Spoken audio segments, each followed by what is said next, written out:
The hammer struck this glowing steel with a flash that lit up the entire workshop.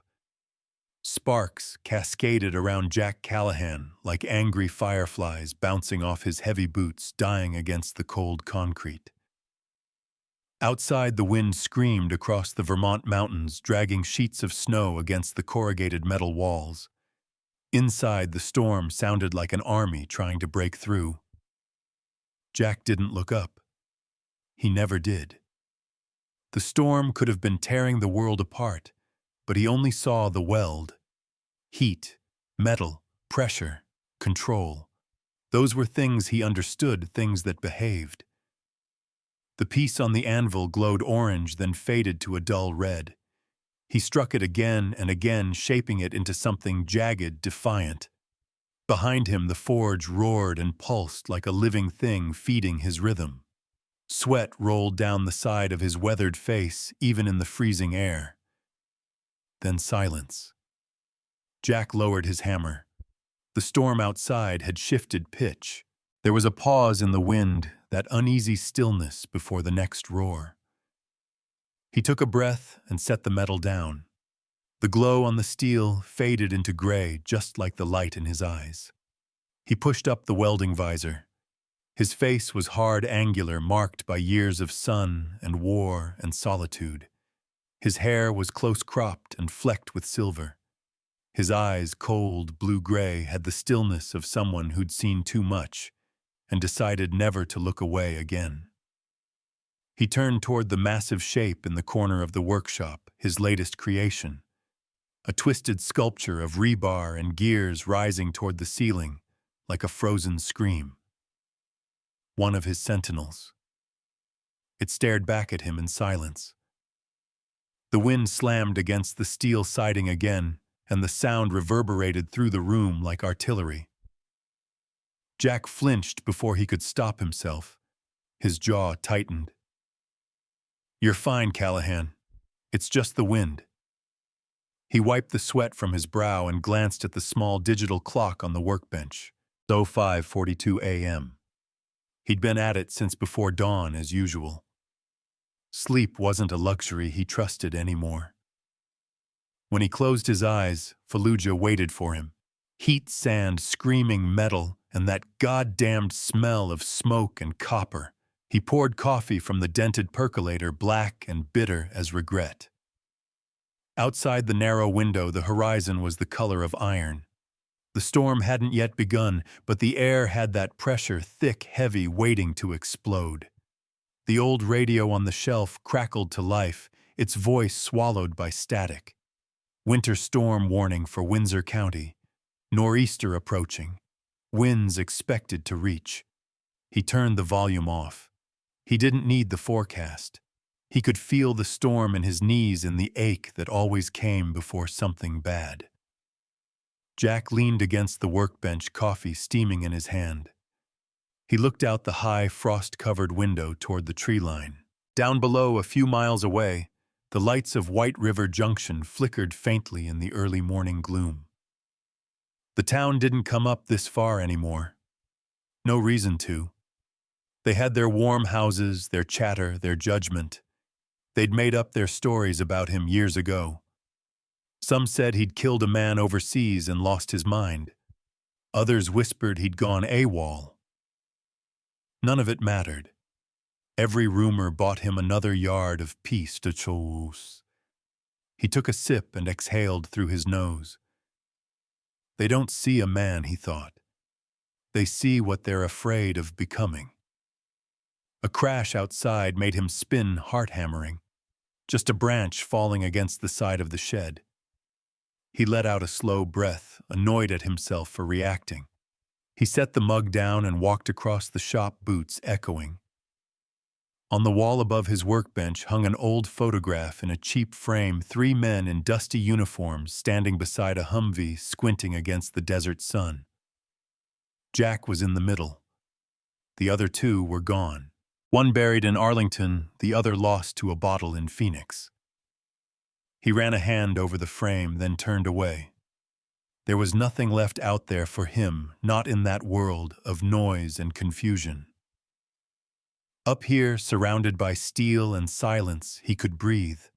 His world was order, predictable, solid, until the world outside decided to remind him how small he really was. The first sign of it came mid-morning, a low, rolling growl of thunder. That was unusual this far north in winter. Then the wind picked up again, a long howl sweeping through the pines, and the first flakes of snow began to fall. Jack moved automatically. Routine. Preparation.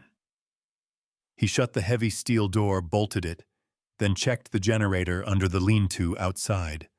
Full tank. Lines secure. He hauled in wood for the stove, each movement practiced, deliberate. He wasn't afraid of storms. He respected them. They were honest. You couldn't argue with nature, it simply was. Back inside the workshop, glowed in the orange firelight from the stove. He sat on the stool, elbows on his knees, listening to the crackle of burning wood. The heat mixed with the metallic tang of ozone and oil. He picked up a small, unfinished piece from the bench, a rough steel plate half-shaped into a shield. He ran a thumb over the weld lines, feeling the scars in the metal. He liked scars. Scars meant survival. The wind screamed again, harder this time. The roof groaned. A draft snuck through a crack by the door, cold air brushing his boots. Jack reached over and adjusted the stove's vent, listening to the air shift, the whistle drop. For a brief moment it was quiet, almost peaceful. Then came the whisper of memory. Gunfire in the distance. A radio crackling. A man screaming for a medic who never came. Jack clenched his fists until his knuckles went white. The fire popped, snapping him back. His pulse slowed. He took a breath. The storm outside was building, but inside his head it had never stopped.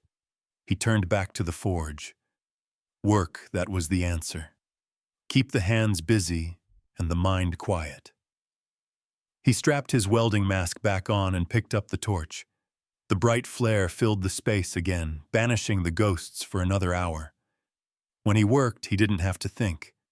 The radio buzzed again, suddenly static. Then a faint voice cutting through White River Junction, residents advised to stay indoors, roads closing by nightfall. Jack ignored it. He had enough supplies to last weeks if needed. He'd learned a long time ago how to live without help. By the time dusk settled, the storm had become a white wall outside. The windows rattled under the wind's force. Jack stoked the fire higher and checked the locks again. Every clang of metal was comforting, a ritual of safety. He sat back on the stool, rubbing his sore hands. The workshop felt smaller tonight. The wind's voice was deeper, almost human. He took another sip of cold coffee, his breath fogging in front of him. He muttered to no one. Steel doesn't lie. People do. The sentence hung in the air, swallowed by the crackle of the fire. From somewhere beyond the walls came a faint noise, a rhythmic thumping, maybe a loose shutter or a branch in the wind. He ignored it at first. It wasn't unusual for storms like this to make the world sound alive. But then it came again. A sharper sound this time. Not a branch. Not wind. Something else. He stood, every muscle alert. Listened. The forge hissed softly behind him. Outside, the wind howled and then dropped into a strange, muffled quiet. That was when he heard it clearly, 3 distinct bangs on the outer wall, followed by a sound so out of place it froze his breath. A whimper, a faint, almost human cry, weak, desperate, fading. Jack's jaw tightened. He moved toward the door, stopping halfway. Logic screamed, "It's nothing, just the storm. You open that door, you're inviting death in." But somewhere under the steel and scars, an old voice whispered, gravelly, disciplined, a ghost from Paris Island to island. "You don't leave anyone behind." Jack turned to the door. The handle was rimed with frost. The wind outside keened like a living thing. He reached for his coat and flashlight, his body moving before his mind could stop it.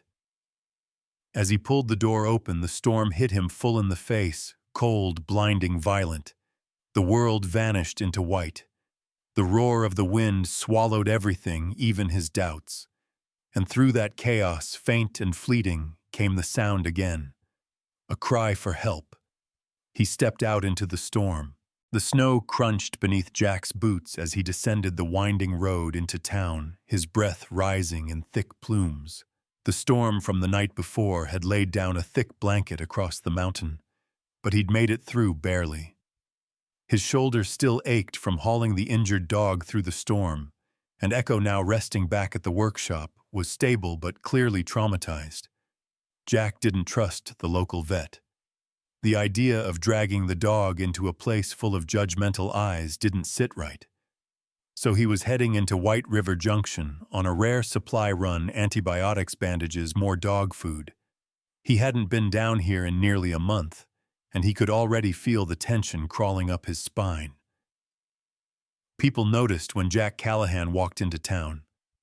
The old Chevy pickup rumbled into the parking lot of the general store, its muffler growling like something feral.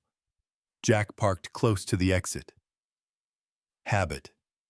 He scanned the storefronts out of reflex, exits, angles, blind spots. That instinct never left.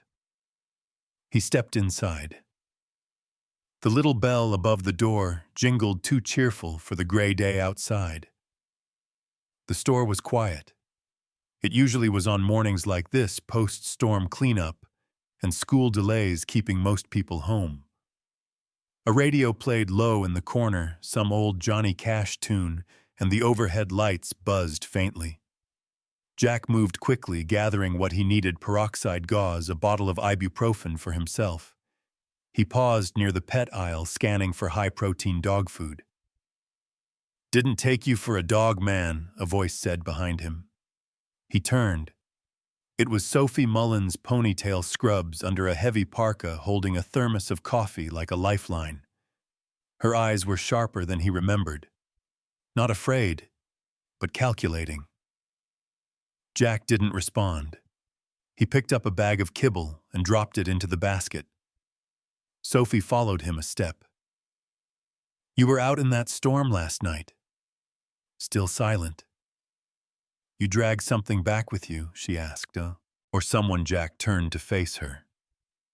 "You always ask questions with that tone only when I think someone's hiding something." He met her gaze. For a moment neither blinked. Then he turned and walked to the counter. Behind it, Hank Doyle looked up with a crooked smile. "Jack, thought the bears had finally finished you off."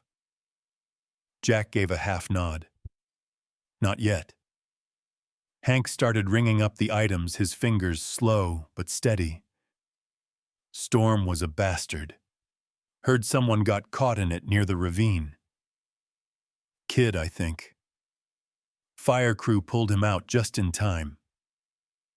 Jack didn't flinch, but his grip on the edge of the counter tightened. Sophie, who had followed, folded her arms. "My dad said the kid wouldn't have made it without someone getting to him first. Said he was wrapped in some kind of emergency rig, army style." Jack stared at the wall behind Hank's head. She tilted her head. "Know anything about that?" "No." She smirked slightly, like she knew he was lying, but didn't care enough to call it out. "Huh. Guess we'll never know." Hank bagged the items and slid them across. "Haven't seen you in town since what, before Thanksgiving? Didn't need anything till now." Jack reached for his wallet. "You need help with the dog?" Sophie asked. He paused. "I'm a nurse, I do home visits, and I'm not going to report you to animal control if that's what you're worried about." "She's fine," Jack said. Sophie corrected gently. "That shepherd's a male. I saw the print of his paw outside your truck." Jack's eyes narrowed. "You always study paw prints, or just mine?" "Just yours," she said without missing a beat. You're more interesting than the average coyote." Jack didn't respond. He grabbed the bag and nodded at Hank. "Put the rest on my tab." As he turned to leave, Sophie's voice followed him out the door. "They don't see a man, they see what they're afraid of becoming." The sentence cut through him more than he expected. He paused for half a second before pushing through the door into the bitter cold. Driving back up the mountain, the snow was thicker now, but the truck climbed steady as ever. The town behind him grew smaller in the mirror, but Sophie's words lingered in the cab like smoke. Back at the workshop, Echo was asleep on the pile of blankets near the stove, one leg still bandaged, but his ears perked up when Jack opened the door. "You've got more intuition than half the damn town," Jack muttered, kneeling beside him. "She clocked you from your paw print." Echo licked his hand once and laid his head back down. Jack unpacked the supplies, setting up a makeshift medical kit on the workbench. He administered the meds with practiced calm, the same hands that once set bones under fire, now gently checking a dog's stitches. Outside, the wind had died down, but the clouds loomed low, heavy and gray. Jack moved to the window, coffee in hand, watching the dark sky. He'd stayed off the grid for years, kept people away on purpose. But that storm had changed something. The dog, the kid, Sophie. And now the town was talking. That was dangerous. Attention always was. Still, there was something about the way Sophie had looked at him, not with fear, but with the kind of curiosity that came with second chances. He set the coffee down and picked up a piece of raw steel. The shop was quiet, but his mind wasn't. He started shaping a new piece. Not a weapon, not armor. A figure, upright, watching, waiting. Maybe it would stand at the edge of the ridge one day. Maybe someone would see it and understand. Maybe not. But he felt something shift, something small, and Echo was already snoring. The next morning, Jack woke to Echo standing at the door, ears forward, tail stiff. Something was out there. He grabbed his coat, slid the rifle from its hook, not loaded just in case, and cracked the door open. Echo bolted into the snow, nose down, tail flicking. Jack followed. They hit the tree line fast, Jack's boots crunching over crusted drifts. Echo veered left, then right, then froze. From somewhere beyond the rise came a sharp, panicked shout, a human voice. And it wasn't far. Jack's muscles coiled, his breath hitching in his chest. He looked at Echo. The dog didn't wait. He ran. Jack followed without thinking. Snow tore at Jack's face like claws as he pushed deeper into the woods, the cold burning his lungs with each breath. Branches whipped against his coat, and the ground gave way beneath him in slick, hidden patches. The forest had swallowed Echo already, just flashes of dark fur and churned snow in the distance moving fast. He should have leashed the damn dog. But some things you didn't chain, especially soldiers. A shout came again, faint but clearer now. Male, young, frantic. Jack picked up speed, heart pounding not just from the exertion, but from something deeper. The last time he ran toward gunfire, he didn't come back the same. This wasn't gunfire, but it was a call, and calls like that didn't wait. He broke through a line of pines and nearly went over the edge of a steep ravine. Echo stood at the crest tail, stiff, barking into the wind. Below, half buried in a drift of snow and rocks, lay a figure, a teenage boy, jacket torn, one leg, twisted beneath him in a way that bones weren't supposed to bend. Jack dropped to his knees beside Echo. "Down!" he barked, and the dog obeyed, instantly falling silent. "Hey," Jack shouted, cupping his hands. "You awake?" The boy's head moved. His voice cracked through the cold. "Help, I think my leg's broken." Jack scanned the slope. Icy, unstable. One bad move and they'd all be down there. He backtracked 20 feet and descended carefully, planting his boots wide, testing each foothold like he was defusing a mine. The snow was deeper near the bottom, hiding jagged rocks. The boy, maybe 16, 17, was pale as the ground around him, lips, blue eyes wide with pain and panic. "Don't move," Jack said, kneeling beside him. "What's your name, Tyler?" he gasped. I was hiking. Stupid." Storm came fast. Jack checked his pulse. Weak but steady. Fingers were stiff but not black. He had time barely. "Can you feel your toes?" "Yeah, hurts like hell." "That's good," Jack said. "Means it's not dead yet." He dug through his coat and pulled out a small trauma pack. Always carried one. Always ready. He braced Tyler's leg with 2 pine branches and strips of torn cloth, tightening them just enough to stop the shaking. "You with someone?" Tyler shook his head. "My friends went back when it got bad. I thought I could catch up. Shortcut." Jack didn't speak. Kids thought they were invincible. The woods didn't care. He looked up the ridge, too steep to carry the boy up alone without a sled. And calling for help, there was no cell signal this far up, but Tyler's phone was still in his coat pocket. Jack pulled it out and tapped the side. Battery 12%. He raised the phone, turned slowly in a circle. A single bar blinked in, then vanished. He climbed back up 10 feet, 1 bar, another 10, 2 bars. He tapped 911. Static. Then a ring. A dispatcher answered. "State your emergency. Male 17. Ravine east of old logging trail, half-mile above Ridgewater Road. Hypothermic. Compound fracture left leg. Conscious, needs evac. GPS attached. I'll keep him stable. Who am I speaking with, sir?"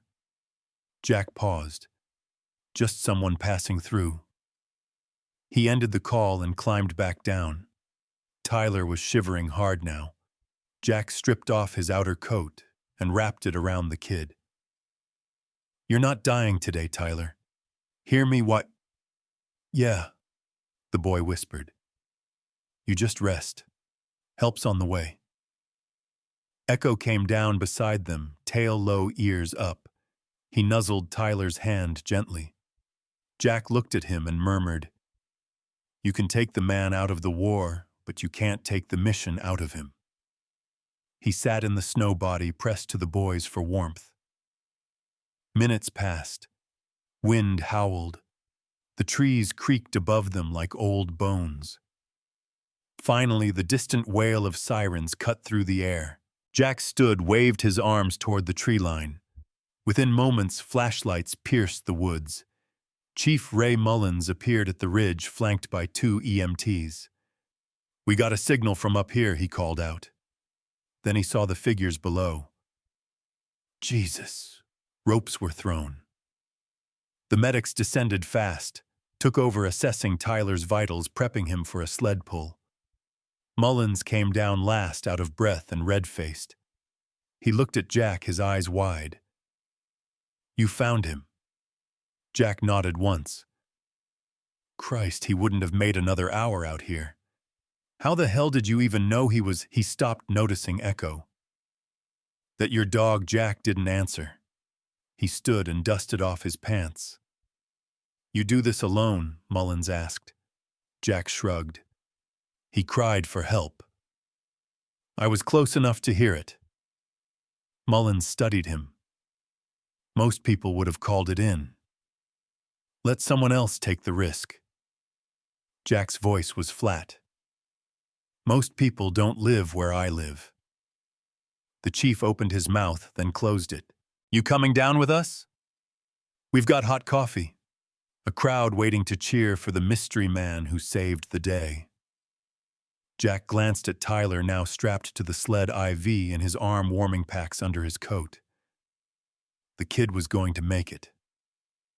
"No," Jack said. I've got someone waiting back home. He clicked his tongue, and Echo rose to his feet. Mullins didn't try to stop him. At least tell me your name this time. Jack gave him a look that wasn't quite a smile, but close. Tell them it doesn't matter. Just tell them to teach their kids not to hike in a nor'easter. He turned and walked into the trees, Echo at his side, the snow swallowing their tracks behind them. Back at the workshop, the fire was still burning. Jack hung up his coat, wiped down Echo's paws, and dropped heavily into his chair. The adrenaline was wearing off now, and the exhaustion hit like a sledgehammer. He looked over at the sculpture he'd started, the one of the upright figure, arms spread, standing watch. He crossed the room, picked up the welder and added to it, broadening the stance, reinforcing the base, giving it more weight. Not a warning anymore. Not a threat. Something protective. He looked down at Echo. You didn't hesitate, he murmured. Neither did I. Echo blinked at him, content. Jack stared at the sculpture, and something shifted in his chest. A little more oxygen, a little less weight. Tomorrow he'd need more supplies. And maybe he'd say yes to that invitation Mullins had muttered about months ago. Founders' Day. Town gathering. Maybe. But tonight he'd earned the silence.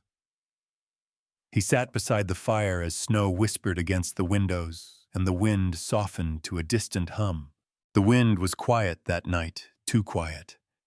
Jack sat by the stove, sharpening a blade out of habit, more than need the rasp of steel on whetstone, steady and soft. Echo paced in tight circles across the concrete floor, his nails ticking faintly like a metronome. Every few steps, the shepherd froze, ears up, nose twitching toward the door. Jack noticed. Echo wasn't just restless, he was tracking something. Some noise Jack couldn't hear, some signal only a war dog would pick up. He set the blade down, stood slowly. What is it, boy? Echo didn't look at him. Just moved to the door and let out a low, sustained growl. Jack's pulse spiked. He stepped into his boots, threw on his coat, and grabbed the flashlight from the hook. When he unbolted the door, a blast of cold air rushed in. The forest beyond was coated in white shadows, slashed across the snow by moonlight. The world looked peaceful. But Echo didn't move. Not until Jack stepped out first. Then the dog bolted. Echo, Jack called. But the shepherd was gone silent, now gliding through the snow like he was chasing a ghost. Jack followed, heart hammering in his chest. The cold bit at his face, but his mind was elsewhere, already sifting through possibilities, a coyote, a person, a threat. They crossed through the tree line, branches cracking underfoot. Then Jack saw Echo stop dead, his body rigid, facing something tucked behind a fallen tree. Jack slowed. Echo, stay. The dog didn't move, but his ears were back, tail low. Submissive, alert. That's when Jack heard it. A weak, stuttering whimper. He crept closer, cutting the flashlight beam to the ground. That was when he saw it, a German shepherd, smaller than Echo, thin, shivering its left side matted with blood. Jack crouched. Easy now. Not gonna hurt you. The dog bared its teeth weakly, then collapsed. Jack dropped the light and moved fast. The wound looked like a deep gash across the hindquarters, maybe barbed wire or worse. His hands were already moving, assessing vitals, checking the breath. Still alive. But barely. I got you, Jack muttered. You're not dying out here. Not tonight. He shed his coat and wrapped the dog carefully, then hoisted him into his arms. The weight wasn't much, but the awkwardness of it made the climb back rough. Echo followed closely, silent but watchful. Back in the shop, Jack laid the dog near the stove and turned up the heat. He moved with mechanical efficiency, warm saline wash, gauze, antibiotic ointment, pressure bandages. The kind of first aid that didn't leave room for hesitation. He didn't name the dog. Not yet. Naming meant keeping. The dog whimpered again but didn't bite. That was a good sign. Echo stood over him, ears forward, tail still like a soldier watching over a wounded comrade. "You know him?" Jack asked. Echo said nothing, but Jack had seen him alert to strangers before. This was different. Recognition, maybe. He sat back, took a breath, and for a moment just watched them. 2 survivors. One barely breathing, the other trained to protect. Jack's mind wandered unwillingly to the last time he saw an animal bleed out. Iraq roadside IED, a dog caught in the blast. His handler had screamed, and that scream had never really left Jack's ears. The new dog stirred slightly. Jack leaned in. He saw it then, barely visible through the blood and fur, a small tattoo inked inside the ear. A string of numbers and letters. A K9 unit code. Jack sat back hard. Son of a bitch. He glanced at Echo. "That's what you are, huh, military dog?" Echo didn't react. Just stayed where he was, as if he already knew. Jack leaned forward, whispering almost to himself. "You built these walls to keep the world out." "Jack, but what if something needs in?" He looked around the shop. Steel sculptures stood like guardians in the corners, watching over him. Watching everything. He hadn't let anyone in here since he moved up the mountain. Not people, not pets. And yet here were 2 animals, now both soldiers like him. Both broken. Jack stood and started pacing. He couldn't ignore the feeling anymore. This wasn't random. Something had changed. The first dog showed up in the storm. Now this one. Someone had abandoned them. Or worse. But why up here, why near him? He needed answers. That meant breaking the rules he'd made for himself. No contact, no questions, no visitors. He walked to the shelf, pulled down an old, dust-covered laptop. Took 15 minutes to boot it up and longer to connect to the sluggish satellite modem. He didn't need much, just access to a database. He typed the tattoo code into a search bar, hands shaking.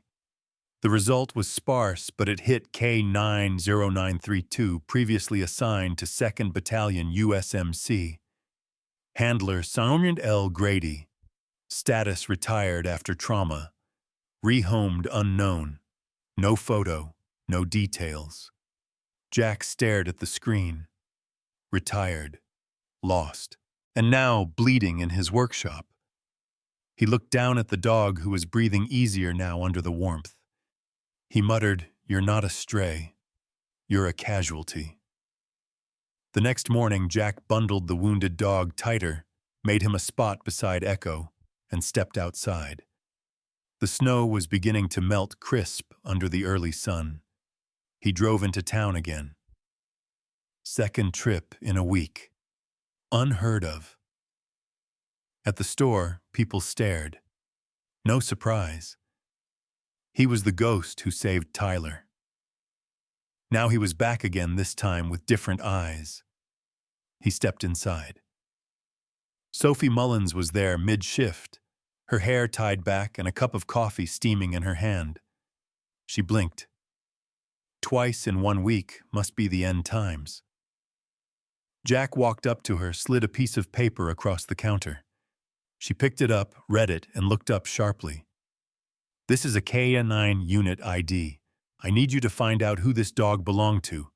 Any records. Anything." Sophie studied him. "Why me?" "Because you're the only one in this town who doesn't flinch when I walk in the room." She didn't smile, but she didn't look away either. "Give me a few days." Jack nodded, turned to leave. "Oh, and Jack," she called after him. "You ever gonna tell us your name? Doubt it," he said over his shoulder. Names come with baggage. Back at the workshop, the dogs stirred again. Echo sat close, standing guard. Jack sat with them both. The fire crackled. The steel sculptures loomed quietly. He looked at the injured dog. "We'll find out where you came from." Then he looked at Echo. "And maybe where you belong." The snow outside had crusted overnight, hardened by freezing winds into a shell that cracked underfoot. Jack stepped out onto the porch, the cold biting at his skin, and scanned the perimeter like he had every morning since Fallujah. But this time something was off. Tracks. Not animal. Not deer or coyote. Boot prints. Deep, deliberate, and fresh, only a few hours old. He followed them across the clearing toward the tree line. The stride was measured professional. Not a hiker. Not a lost kid. Someone trained. Someone who knew how to walk through snow and not leave a mess behind. But they hadn't bothered to hide their presence completely. That was the part that didn't sit right. Jack crouched near the last visible print before the woods swallowed it. The toe was angled slightly outward, pressure deeper in the heel. He recognized it immediately. Military. He stood slowly, eyes scanning the treetops, the horizon, everything. His workshop, his world had been untouched for years. No one came up here unless they had a reason. Now there were signs of intrusion. He was being watched. Back inside, Echo met him at the door, tail-stiff growl low in his throat. The new dog, still unnamed, still weak, lay curled by the fire, resting. Jack knelt and checked his pulse. Steady. Healing. But someone knew about these dogs. Someone who hadn't come to help. He sat at his bench and opened the laptop again, fingers stiff with cold and tension. This wasn't coincidence anymore. First Echo, then the wounded shepherd, now boot tracks in his snow. He started digging deeper into retired K-9 unit records, but the government firewalls stopped him short. So he changed course. He typed into the search bar, Sergeant L. Grady. Missing. Nothing. Then Sergeant L. Grady. Dishonorable discharge. A hit. A whisper of a report buried in the legal weeds. Grady had been stripped of honors after a misconduct claim, then vanished during a routine transfer between VA centers. Last seen in upstate New York. That was 2 years ago. His K-9 partner never recovered from the separation and was retired early. Records beyond that were sealed. Jack leaned back in his chair, the gears in his mind grinding loud. Not everything we bury stays buried. He looked at the dogs. They were survivors, just like him. He heard a car before he saw it. Not the roar of a pickup or the whine of snow tires. Something quieter, smoother. He stepped outside, rifle in hand, but lowered just in case. The SUV rolled up the hill slowly, its lights dim against the early dusk. Vermont roads didn't take kindly to outsiders. Whoever was driving knew how to handle terrain. It stopped 20 feet from the shop. The door opened. Sophie Mullins stepped out, bundled in her hospital coat scarf and gloves, holding a file folder. "You're lucky I owe you," she said. "I had to call in 3 favors and pretend I was doing a psych evaluation on a therapy dog program." Jack raised an eyebrow. "And," she held up the folder, "you were right. The wounded shepherd officially retired, unofficially disappeared from a vet clinic a month ago after a private contractor visited the facility. Name Grady, Leonard, former handler, off the books, no current address." Jack's jaw tensed. Sophie's gaze hardened. "Jack, someone's collecting war dogs." He nodded. "And losing them." She stepped closer. "That's not all. I traced another retired dog, K9 179. Same battalion, Same discharge cycle. Went missing 6 weeks ago. Guess where here? She nodded. Near White River Junction. Never recovered. Jack looked past her toward the trees. Someone's running a private program. Training, repurposing, discarding. For what she asked. Jack looked back at her, voice low. Whatever pays the most. Sophie glanced toward the shop. Those dogs, they were dumped here. Jack shook his head. They weren't dumped. They escaped. That hit her. She didn't speak for a moment. You think they were trying to find you? What guy didn't answer right away? His eyes drifted back to the trees. They found me anyway. Sophie set the file on the hood of his truck. You're not alone in this, Jack. You've got people now. Jack looked at her, and for a moment the wall cracked. Just a little. Appreciate the help, he said quietly. Sophie turned to leave, but stopped. You said people came looking for something here. Maybe it's not the dogs. He narrowed his eyes. Then what? She shrugged. Maybe it's you. He didn't respond, just watched her drive away until the SUV disappeared down the slope. That night, Jack couldn't sleep, not even close. He kept the fire stoked and the lights low. Echo stayed close. The new dog, stronger now but not whole, slept lightly, ears twitching at every sound. Jack sat by the window watching the woods. Then just after 2 a.m., he saw it. A red dot. Brief. Flickering across the trees. A laser sight. His blood turned cold. He moved fast, cut the lights, locked the doors. Then he checked the windows again. Nothing. Just shadows. The snow reflected the moon like broken glass. He loaded the rifle, heart steady but mind burning.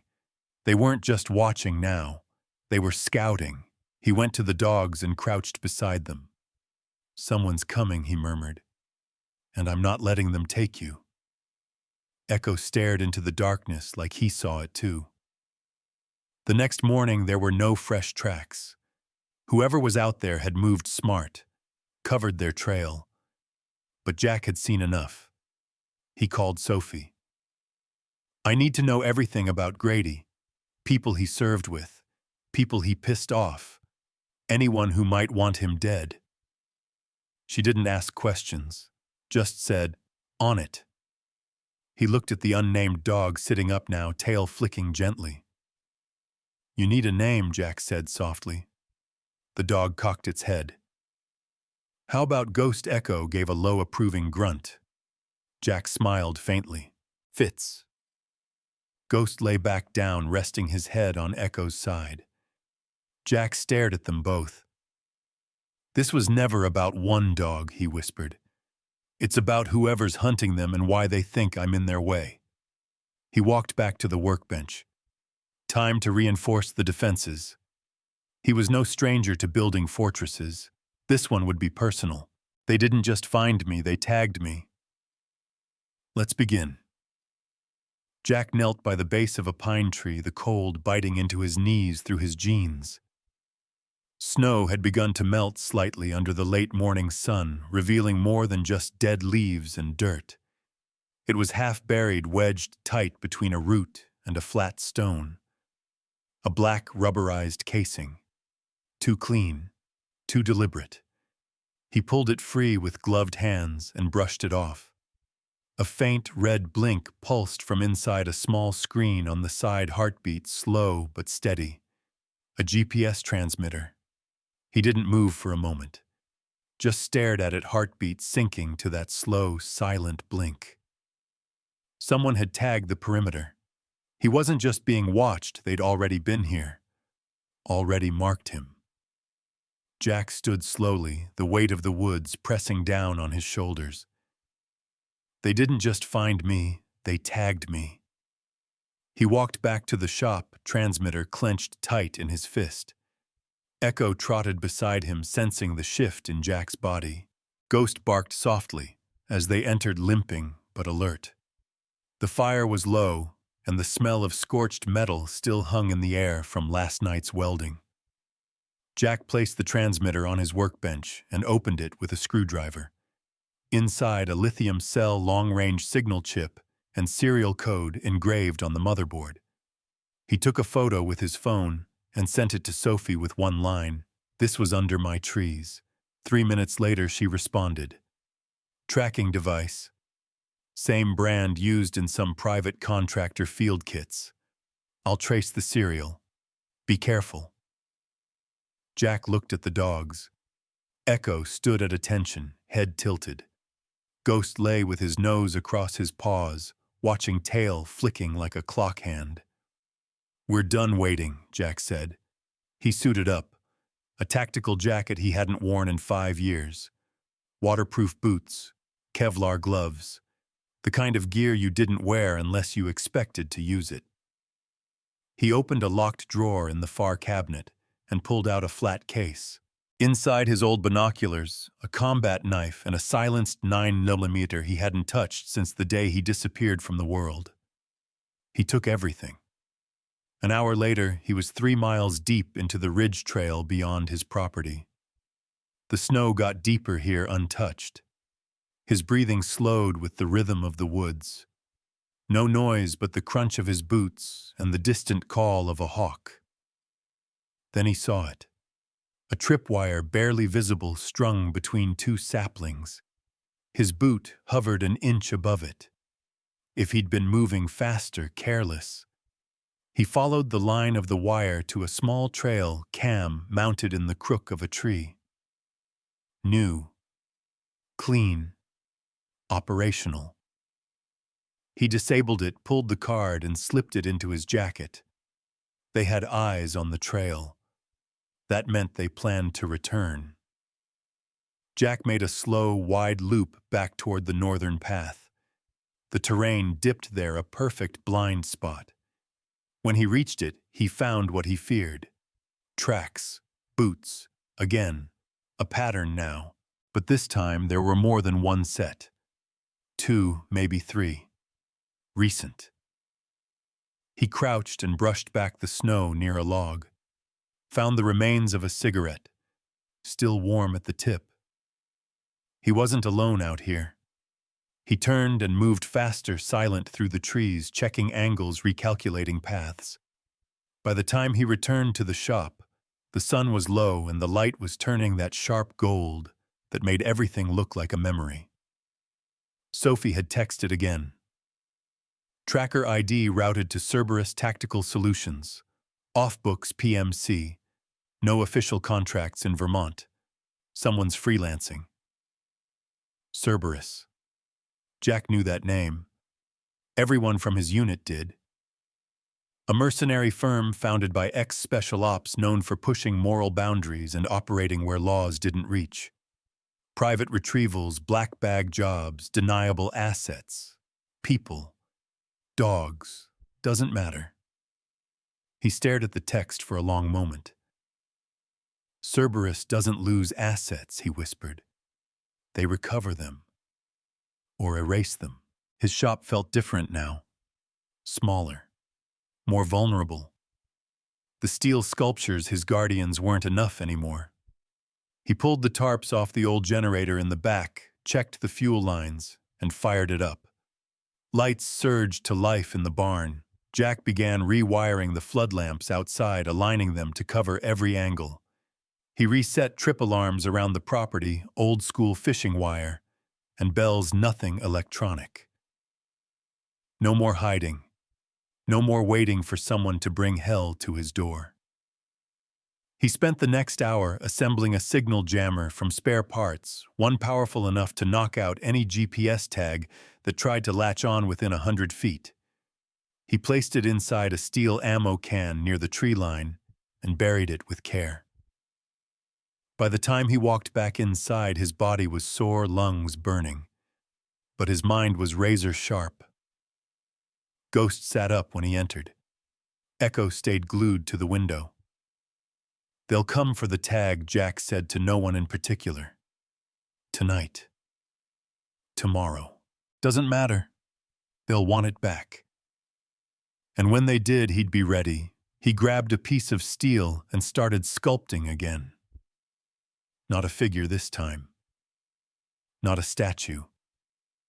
He shaped a curved wall, a barrier ribs and spines like a creature built to defend something precious. A fortress in steel. Something primal.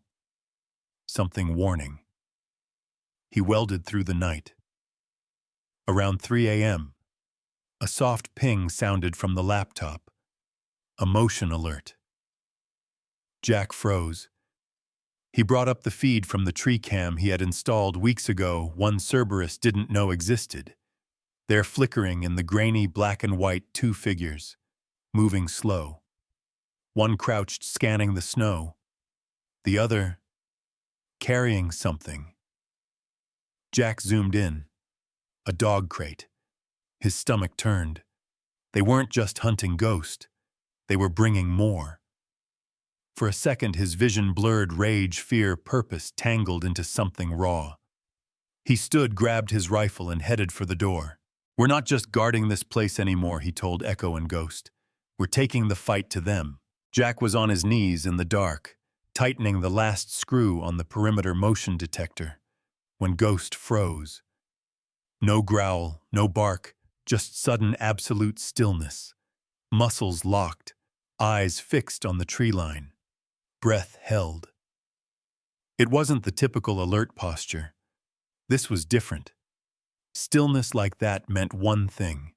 Something was already here. He stood slowly, letting his hand drop to the holster at his hip. The air had changed heavier somehow. The kind of shift you only noticed when you'd spent years learning to read silence.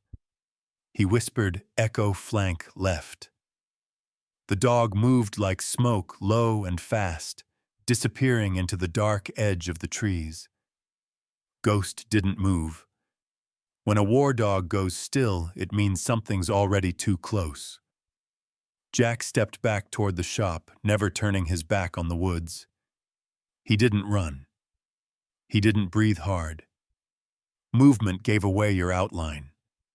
Fear made your footsteps louder. The tracker was gone now, buried, jammed, but Cerberus didn't need tech to find him. Not anymore. They knew where he was. Back inside, he locked the doors and cut all interior lights. The workshop returned to a natural darkness lit only by the glow of the fireplace and the soft green flicker of his laptop. He brought up the camera feeds. All quiet. But Ghost was still staring at the door, his body vibrating with tension. Jack knew that kind of stillness. It was how Echo had acted before a sniper round had split their convoy leader in half overseas. Dogs didn't get spooked by shadows. They knew before you did.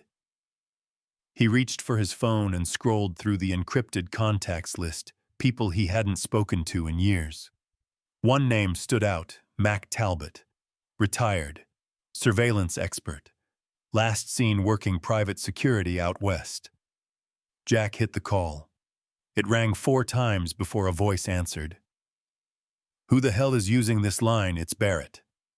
A pause. Then you died. On purpose. Cerberus found me. Another pause. Longer. Then you got 30 seconds. They're collecting K9 units, black bags, off books. Dogs are escaping. I found 2. They're coming after them and me. Jesus Christ. Who's running it? Leonard Grady.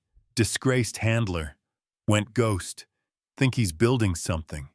Cerberus doesn't freelance unless someone's paying. Exactly. I need eyes. I need names. And I need them fast. Max sighed. You just pulled me back into a war I swore I'd never touch again. Jack didn't flinch. Yeah, well, I never left. I'll call you in 12 hours. You better still be breathing. The line went dead. Jack set the phone down and looked at Ghost still stationed by the door. "Come on," he said softly. "Let's see what's out there." They moved as one, Jack sweeping with his rifle, Ghost keeping low. Echo returned from the tree line moments later, tail stiff, body tense. Nothing visible, but that didn't mean safe. Back inside, Jack sat by the fire. Ghost finally moved, circling once before lying down, but his ears stayed up. "You smelled something, didn't you?" Jack murmured. Ghost blinked. Jack thought of Sophie, of the tracking chip, of the way everything kept escalating. First wounded dogs, then trackers, then tripwires, then crates in the woods. Now, ghosts in the snow. He opened his laptop again, but this time not for intel. For a video file he hadn't watched in years. It started with static, then a desert, then a younger Jack in uniform standing beside Echo and a third dog. Black fur, bright eyes, Ghost. But younger. He hadn't remembered. This dog, this exact dog, had served with them before. He'd thought the name came from instinct, but it had been a memory. He stared at the screen. The footage played out Ghost, sniffing explosives, taking down a suspect, returning to base with a limp. Jack had forgotten how small he'd been. How smart, how fast, how loyal. That was why the dog had come here. Not by accident, not by luck. He remembered Jack, and he'd found his way back. Jack sat still, the weight of it hitting all at once. How many others had tried? How many didn't make it? How many were still trapped in whatever Cerberus was building? He closed the laptop and stood walking to the steel sculpture he'd started earlier that week. He looked at its shape, spines, ribs, teeth. It had started as defense, armor, a warning. But now he saw what it really was. A memorial, a monument to loyalty, to memory, to Ghost, to all of them. That night, just after 2 a.m., a new alert buzzed. Camera 3, East Ridge, movement. Jack didn't even need to look. He grabbed the rifle, slung it over his back, and nodded to Ghost and Echo. "Let's go meet our guests." The air on the East Ridge was thick with silence, the kind that rang in your ears like pressure from deep underwater. Jack moved, slow eyes sweeping through the night rifle, steady against his shoulder. Echo kept to his left, muscles taut. Ghost to the right, limping less now, but still favoring his back leg, his ears tuned like radar. They crested a snowbank near the old service road, when Echo stopped short, nose twitching hard. Then Jack saw it, a black SUV camo tarp half thrown over it, like whoever parked it didn't have time to finish the job. The engine still clicked with residual heat. Jack raised a fist. The dogs halted. He knelt and scanned the area first. No fresh footprints. No movement. But this hadn't been here long. Hours at most. He approached from the blind side, rifle up, eyes cutting through every shadow. Driver's side door slightly ajar. He yanked it open, empty. But inside on the passenger seat, a shock collar rested on top of a leather folder. Below that, 3 empty syringes, the kind used for sedating animals. Jack reached for the folder. Inside, a map. It was a high-res satellite image with multiple red circles scrawled across the valley. One circle over White River Junction, another over a facility west of the range, and one right in the center. His land, his workshop, his name. It wasn't a coincidence. They knew who he was. Jack gritted his teeth. His name was printed in the top corner of the map alongside the words, Subject 02, Contingency Protocol. The shock collar made sense now. They weren't recovering lost dogs. They were controlling them, reprogramming, and the folder confirmed what he'd suspected all along. He wasn't just a loose end. He was the bait. "This isn't a hunt," he muttered. "It's a lure." He swept through the rest of the vehicle gear in the trunk, no ID tags, burner phones, more syringes. A tranquilizer rifle preloaded with darts sat in a custom foam case.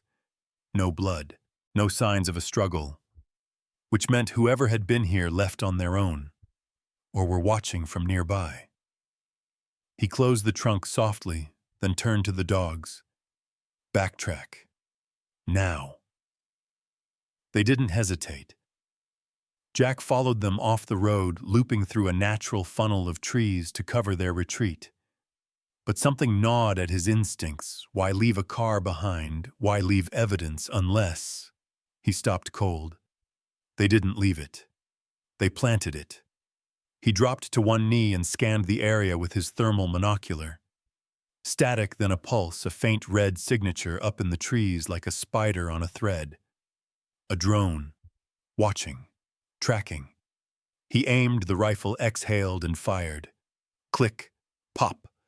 The drone spun out and slammed into a branch, crashing to the ground in a spray of snow and sparks. Ghost let out a single bark. They ran. Back at the shop, Jack didn't waste time.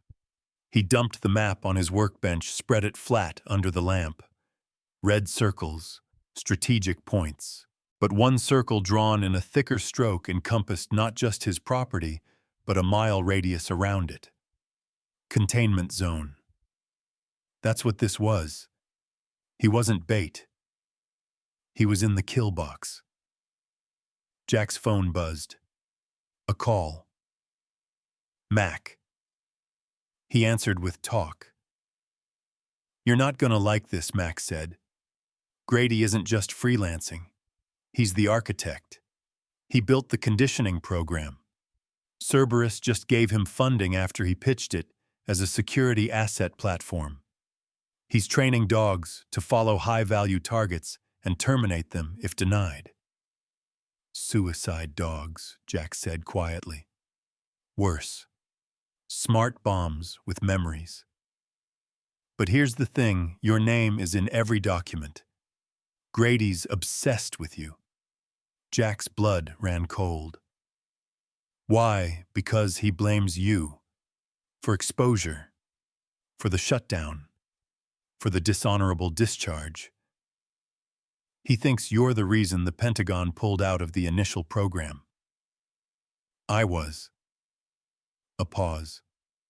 "Well, there you go." Jack sat down heavily. Ghost crawled up beside him and laid his head on Jack's foot. Echo pressed his side to the door, listening. Mac continued.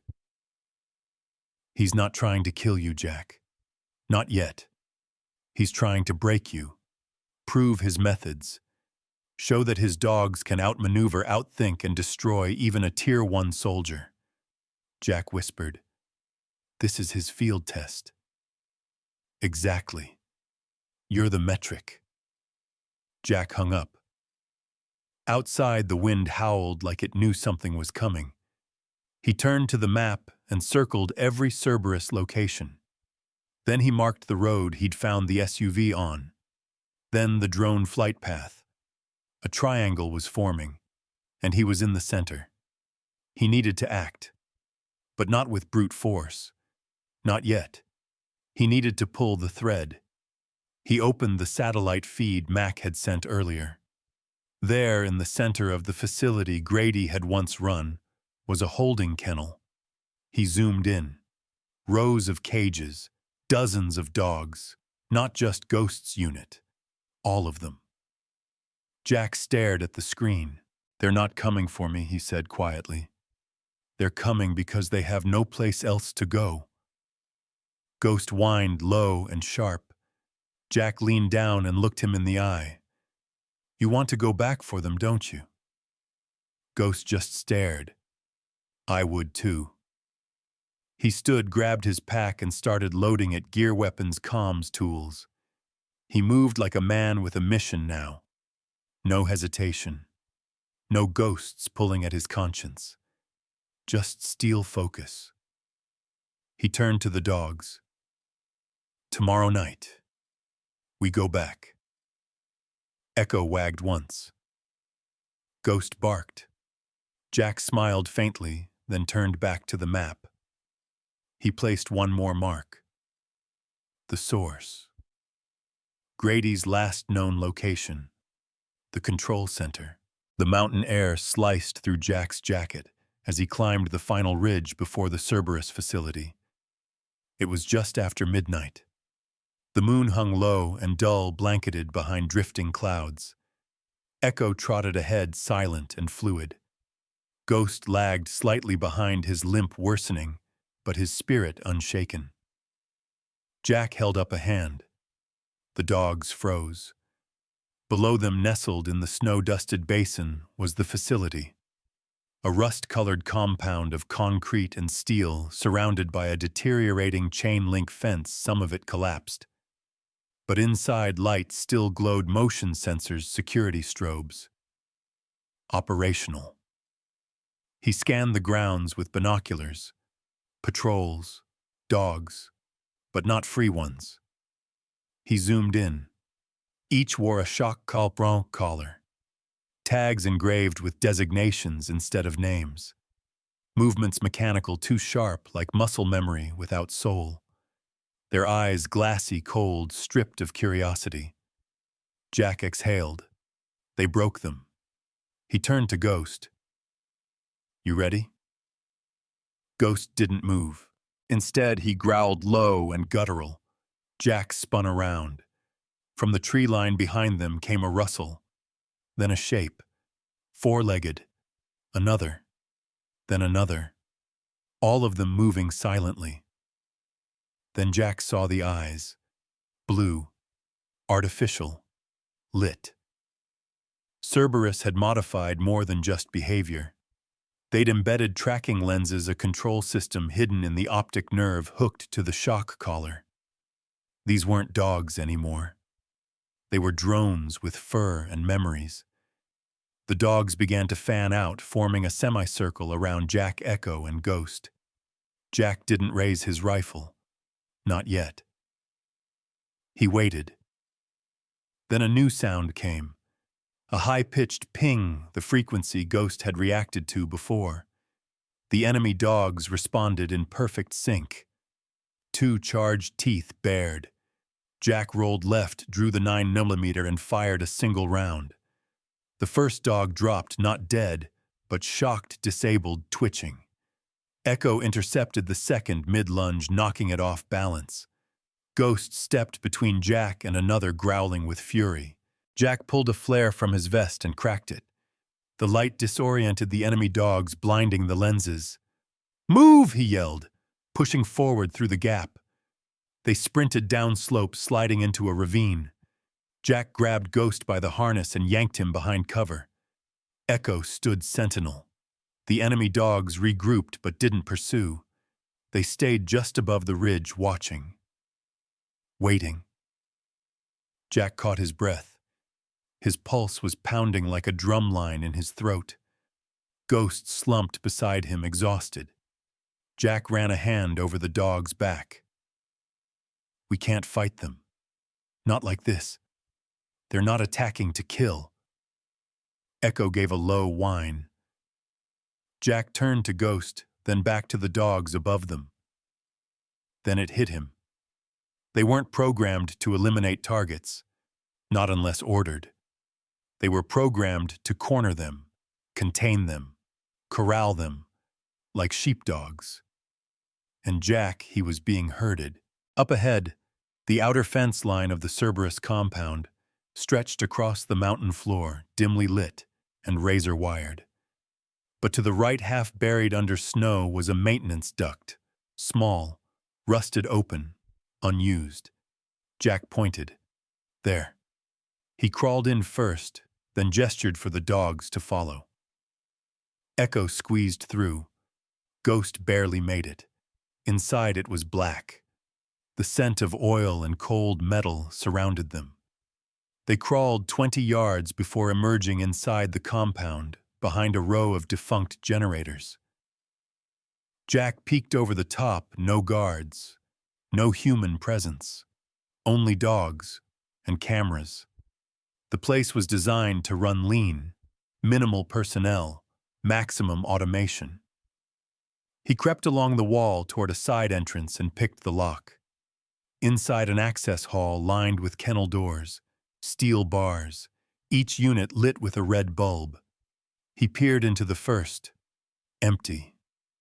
The second, a mutt curled in the corner, unmoving, collar embedded in its skin, eyes open but unfocused. "Damn," Jack whispered.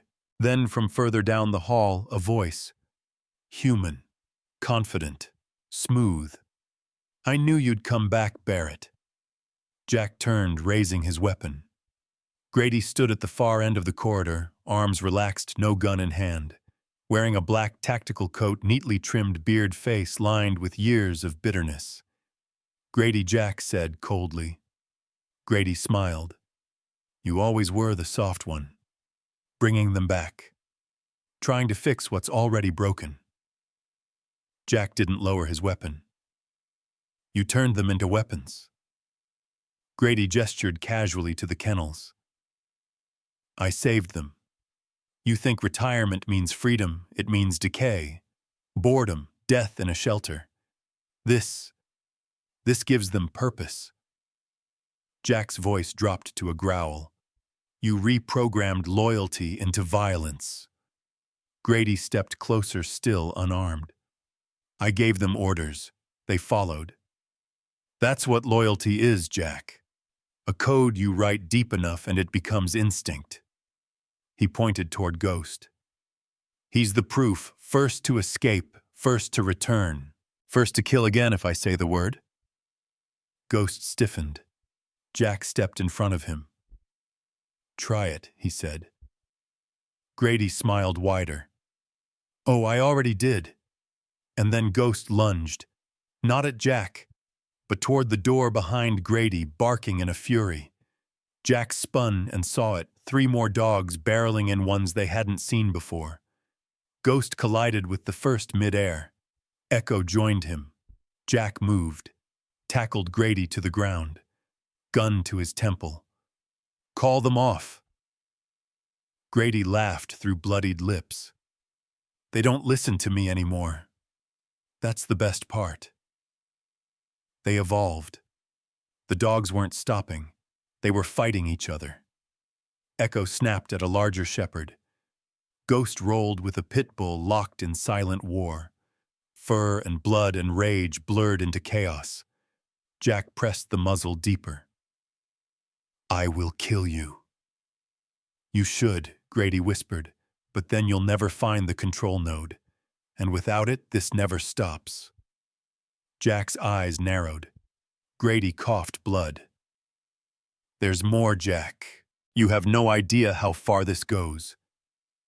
Jack looked to Ghost wounded, pinned, and Echo fending off another attacker. He made a choice. Slammed Grady's head into the floor, hard, enough to knock him out cold. Then he ran to the console on the far wall and scanned for controls, dozens of files, GPS data, kennel access. Then he saw it. Node control. Neural link alpha. It was lit red, armed. He hovered over the shutdown command. Then a prompt flashed. Manual override, only central control required. Not here. It was somewhere else. He turned back to the dogs, bloody, limping, but standing. They won. Barely. Jack knelt beside Ghost and ran a hand through his fur. "You did good," he said softly. Then he stood. To the dogs, he said, "We're not done." Grady came to with a grunt, blood crusted at the corner of his mouth, and one eye swollen shut. Jack crouched across from him, in the cold steel control room rifle, slung over one shoulder, gaze fixed, steady and cold. Echo stood behind him, like a shadow. Ghost paced restlessly, tail stiff, pausing only to glance at Grady like he was trying to understand how something once human could rot into this. Jack didn't speak at first. He just let the silence build. Let Grady feel the weight of failure. Then finally, "How many more facilities?" Grady smirked, lips cracked. "You hit one kennel. You think I'd store everything in a single hole?" Jack leaned forward, voice razor thin. "How many?" Grady spat blood to the side. "3. 2 above ground. 1 below." Jack's eyes narrowed. "The node." "Where is it?" Grady looked up, grin twisting. "Deep. Beneath the southern compound. Off-grid. Old military testing silo turned into what we needed. No cameras, no access unless you're tagged. Tagged. You remember the tracker and the dog?" Jack didn't blink. Grady leaned in, eyes glinting. "You think it was for him? It was for you." Jack's stomach turned. "You've been the key all along," Grady went on. "They were bonded to you. Do you know what that means when you rewire the association matrix? You get loyalty so deep it overrides pain, memory, self-preservation. You don't get control. You get worship." Jack stood up, disgust washing over him like sewage. He stared at Ghost, his breath-shallow body scarred. "You did this to them." "They volunteered," Jack Grady said with a sick chuckle. "They were trained to serve. I just gave them another mission." Jack slammed a boot into Grady's ribs. He crumpled, coughing. "You didn't train soldiers," Jack said coldly. "You built weapons." He turned to Echo. "Guard him." The dog sat beside Grady instantly, a low growl in his throat.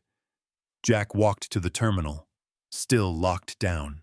Only a single line, blinking manual override only. Tagged access required. He remembered Grady's words, "You've been the key all along."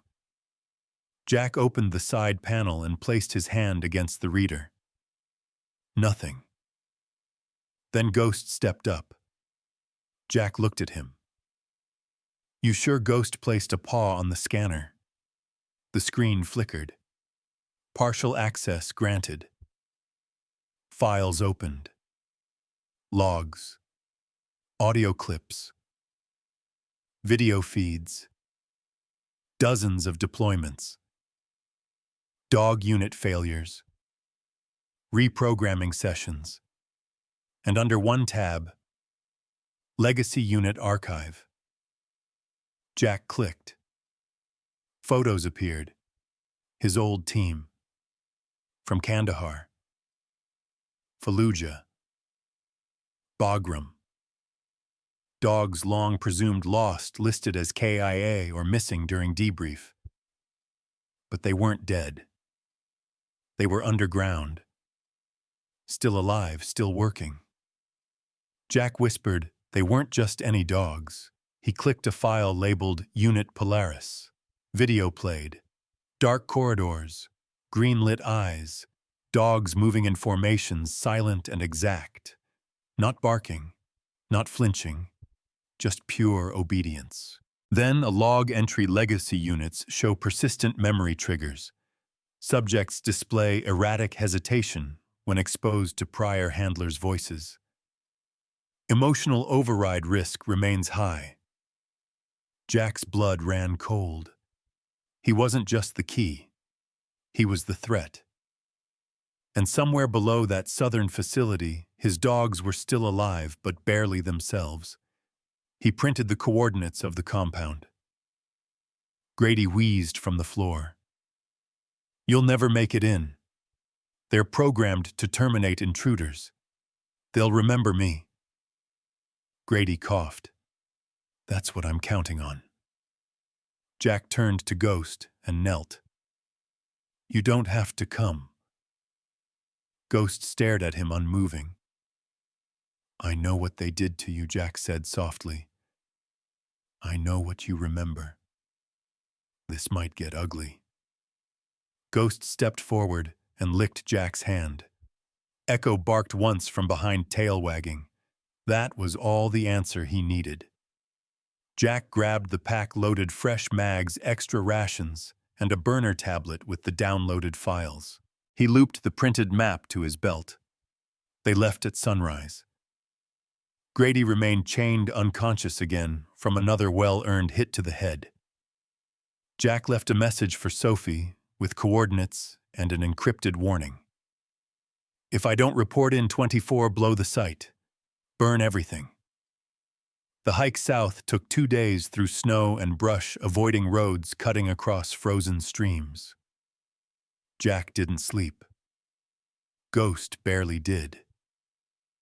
On the evening of the second day, they crested a snowy hill and saw it. The southern compound, larger, older, a relic of Cold War paranoia, half-buried silos, camo-painted bunker doors, and a satellite array pointed at nothing. But the power was on. He checked the thermal scope movement underground. Not human. He turned to Ghost and whispered, "We're going in blind." A side ventilation shaft gave them access. The crawl space was tight and metal slick. They emerged into a maintenance hallway dimly lit by emergency bulbs. Every wall was steel, no signs. Just numbers etched into doors. Jack moved fast, efficient. The dogs followed. Then the first bark came. Not Ghost, not Echo. From deeper within the compound. Jack froze. The hallway ahead lit up with motion sensors. From the shadows emerged a dog Jack hadn't seen in 10 years. A bloodhound mix named Thor. Loyal, strong, trained with Jack's team, now with glowing eyes, a new collar, and silence. Thor growled but stopped short. He looked at Jack and whimpered. Recognition. But then another bark came. Behind Thor, 2 more dogs, one of them Belle, a shepherd. Jack once thought he buried. Her teeth were bared. She lunged. Ghost tackled her mid-air. They rolled, snapping and barking in confusion. Not rage confusion. Memory colliding with commands. Echo jumped between Thor and the others, barking furiously. Jack stepped forward and shouted, "Stay!" All the dogs froze. Just for a second. And in that second, Jack pulled out the speaker from his pocket and hit play. An old voice recording. His voice, training session, laughter, praise. "Good girl, Belle. Sit. Thor, come." The sound echoed through the hallway. Belle's body twitched. Thor sat. Ghost backed away. All the dogs slowly began to whimper. The override had started. Jack dropped to his knees. "They remember," he said, breathless. "They're still in there." The whimpering faded into silence, thick and trembling, as the corridor of dogs slowly stood down. Tails, lowered ears, flattened, some still trembling from the emotional whiplash. Ghost stood in the center, panting, blood dripping from a torn ear. Echo pressed against Belle, nose to nose, both frozen in some shared memory they couldn't quite touch. Jack lowered the speaker. The override had begun, but not completed. The command system was still live, still connected to Cerberus's mainframe, still capable of reasserting control. And with every second he delayed, someone on the other side of the signal could press the button that turned them back into killers. He needed to find the core. He turned to the pack, 6 dogs, now including Belle and Thor. "We're going deeper." No one barked. No one ran. They followed. Jack led them down a rusted stairwell into the second level of the facility, his boots clanging softly on metal steps. Pipes leaked condensation. Wires hung like vines. This place hadn't been maintained. It had been repurposed. Fast. Desperate. At the base of the stairs, a reinforced blast door blinked red. Jack scanned the room, no keypad, just a retina scanner and a biometric panel. "You've got to be kidding me." He stepped toward it, then froze. A voice, behind him, low, familiar. "You shouldn't be here, Jack." He turned. A man emerged from the shadows, rifle at the low, ready body armor bearing the silver Cerberus emblem. His beard was thicker now, face leaner, but Jack recognized him instantly. Tom Riker, once his squad mate, once his brother in arms, now wearing the enemy's colors. Jack raised his hand slightly. "Didn't think you were the type to sell out." Riker smirked. "Didn't think you were the type to abandon the cause." "You call this a cause, I call it survival." Riker's voice was colder than steel. "You think they shut us down because we crossed a line? No. They shut us down because we were too effective, too real. The leash got tight, so we bit back." Jack's jaw clenched. "You're turning war dogs into mind-controlled assets." "They're not pets, Jack. They're soldiers. Just like we were." "No," Jack growled. "We had a choice." Riker glanced past Jack to the dogs behind him. "Ghost, Echo, Bell, Thor." "Looks like some of them still do, they remember," Jack said. "They're breaking free. That's why you're here. To stop me before I cut the cord." Riker tilted his head. "I'm here to give you one last out. Walk away. Go north. Disappear again. Let this place do what it was built to do." Jack stepped forward, eyes locked. "And what's that? We never lose a war again." Jack's voice dropped flat and hard. "The only thing worse than losing a brother is facing the day he stops being one." Riker flinched. Then he raised his rifle. "You never understood what we were fighting for." "I still do." And with that, Jack moved. He dropped low, kicking a loose pipe toward Riker's shins. The rifle cracked, but missed. Jack tackled him hard against the wall. The dogs scattered, barking, then circled. Riker slammed an elbow into Jack's jaw, sending him staggering back. Then he raised the rifle again, only to have Echo leap, grabbing the barrel, dragging it down. A shot fired into the floor. Jack lunged, headbutting Riker, grabbing the rifle and twisting it free. They both collapsed, gasping, bleeding, staring at each other. Riker reached for a knife. Jack kicked it away. Then silence. Echo stood over Riker, growling low. Jack aimed the rifle down at him. Riker looked up, breathing ragged. "Do it." Jack hesitated. "I said, do it," but Jack didn't pull the trigger. He lowered the rifle. "You already died," Jack said. "This would be mercy." He turned to the blast door, looked at the biometric panel, then looked back at Riker. "Your eyes still work."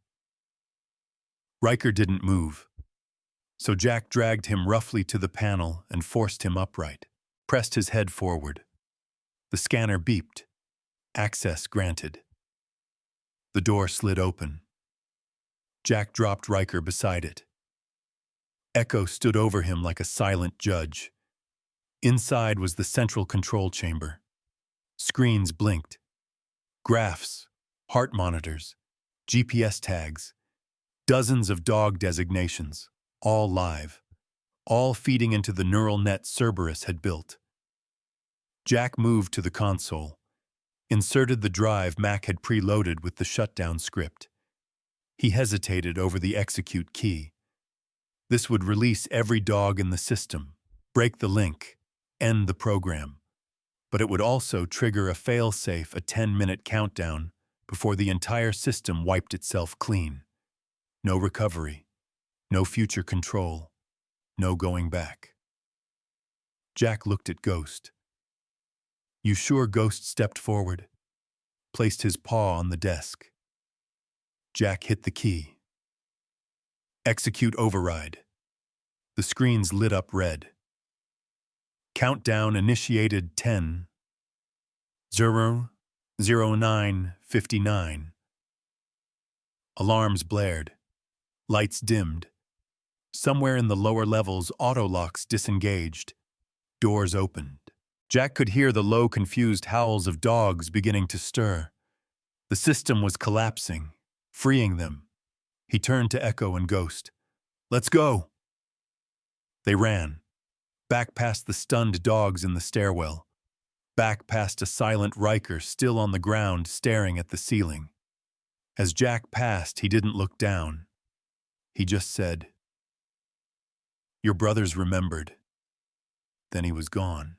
The alarm lights flashed like a dying heartbeat, red, then dark, then red again. The countdown echoed through the metal hallways, automated and cold. 5 minutes to system purge. Evacuate immediately. Jack ran hard through the tunnels of the collapsing Cerberus facility. Ghost at his side. Echo right behind, followed by a pack of at least a dozen freed dogs, legacy units, reprogrammed fighters, all blinking into awareness as the override wiped the chains from their minds. Each corridor they passed opened wider, letting in more light, more air, more memory. Jack could see it in the dogs' faces, recognition, hesitation, then clarity. The fog was clearing, but they were running out of time. He skidded around a corner into the upper silo shaft, the one leading to the emergency exit hatch. Sunlight poured through the open roof, but a steel door blocked the base. Still sealed. Jack slammed into the console beside it, fingers flying. 2 minutes to system purge. A red screen blinked, manual release required. He cursed under his breath.